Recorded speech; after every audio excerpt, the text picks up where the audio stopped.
রায়গঞ্জ তারাস সলঙ্গায় আমার নাম শোনা যাচ্ছে। যেহেতু আমি 18 বছর এই আন্দোলন সংগ্রামে ছিলাম, শুধু 18 বছরই না, স্বৈরাচার এরশাদের বিরুদ্ধে 9 বছরও মাঠে ছিলাম। এই দলের সঙ্গে দীর্ঘদিন যাবৎ আমি সম্পৃক্ত। আমি সিরাজগঞ্জ জেলা বিএনপির সাধারণ সম্পাদকের দায়িত্ব পালন করছি।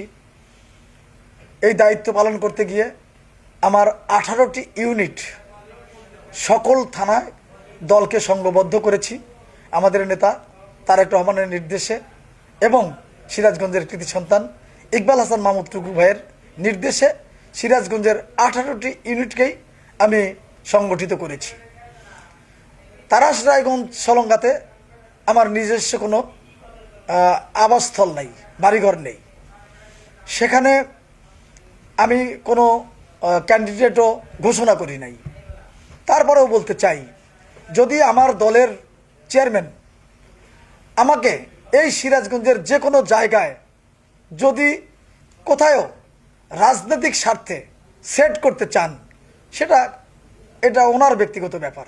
আমি সকল সময় দলের মঙ্গল চাই, দল যেন ঐক্যবদ্ধ থাকে, সংগঠিত থাকে, ধানের শীষ যাতে বিজয় লাভ করে, সেই ব্যাপারে আমার সকল সময় কার্যক্রম থাকে, সচল থাকে।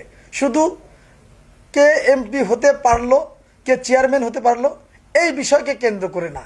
মূলত আমার দায়িত্ব হচ্ছে দলকে সুসংগঠিত করা। সেই কারণেই আমি রায়গঞ্জ তারাস সলঙ্গাতেও আমার সেখানে ভূমিকা আছে। আমি দলকে সুসংগঠিত করার জন্য যে সমস্ত কার্যক্রম করা প্রয়োজন আমি সেগুলি করেছি। সেখানে নেতাকর্মীরা আমার নাম নিয়ে আসতে পারে, সেটা তাদের ব্যক্তিগত ব্যাপার, সেটা তাদের ব্যাপার। আর আমাদের সিরাজগঞ্জের গার্জেন ইকবাল হাসান মাহমুদ টুকু ভাই, উনি যদি মনে করেন যে সাইদুর রহমান বাচ্চু জেলা বিএনপির সেক্রেটারি, তাকে কোথাও সেট করা দরকার, উনি যেটা চিন্তা করবেন আমি তার চিন্তাকে অবশ্যই প্রাধান্য দেব। কিন্তু আমার ব্যক্তিগত কোনো চিন্তা নেই।